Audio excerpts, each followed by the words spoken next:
Jeremiah Johnson, again, is a Western that kind of deals with myth and those where things get overblown, the whole Mountain Man thing. It's a big movie, and I know that a lot of that was probably from the John Milius screenplay. Well, not really. I mean, yes, the myth.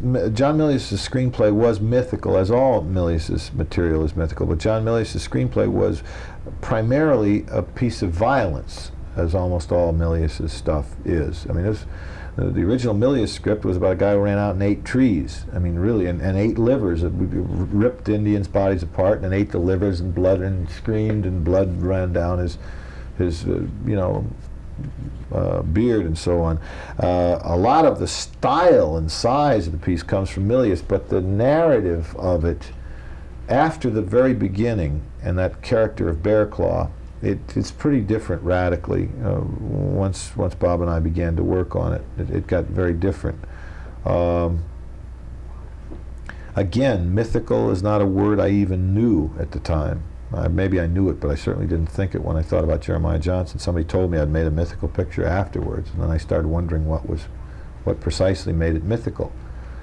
There is something in every film by any director by which you can recognize that director, I think, and sometimes I think that there's a kind of melancholy in mine. I don't know why, but it's what I see, and it's certainly there in Jeremiah Johnson.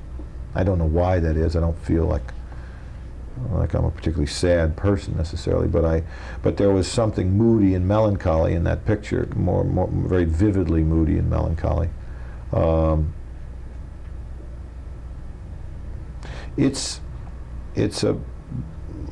think it's a very poetic film in a way, in the sense that it's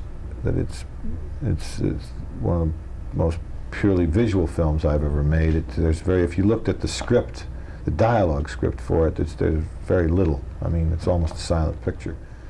And as such, it's a picture that was made as much in the editing room as it was in the shooting. I was 7.5 months editing that picture.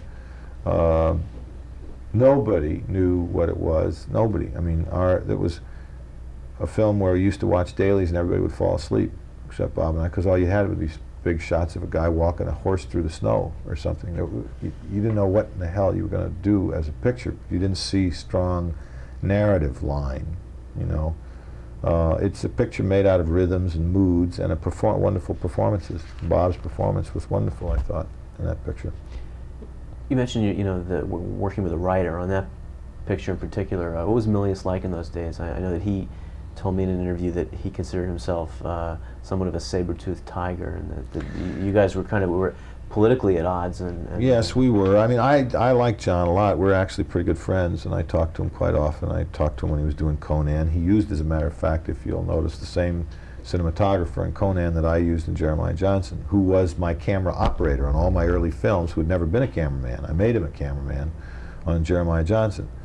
And then Duke Callahan. Yeah. And then Milius used him there. So John and I talk a lot. It's true, in those days, Milius was terribly proud of his sort of macho image and played it to the hilt.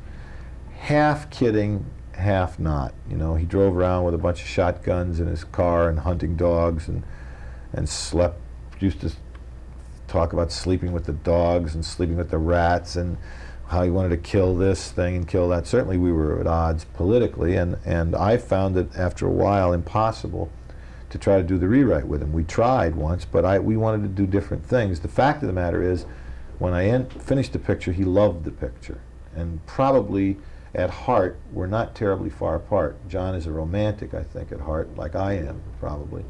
And he loved the picture, Jeremiah Johnson, when it was finished. But on a moment-to-moment basis, my way of going deep or into the material versus his way of being more vividly theatrical with the macho or the violence of it was just too difficult. So I ended up working with, with David Rayfield, who I work with a lot, and Eddie Anholt, who got credit. David did an enormous amount of work, didn't get credit, as David has done on many of my films and not gotten credit. But it was really David and Eddie that went through the final drafts of it.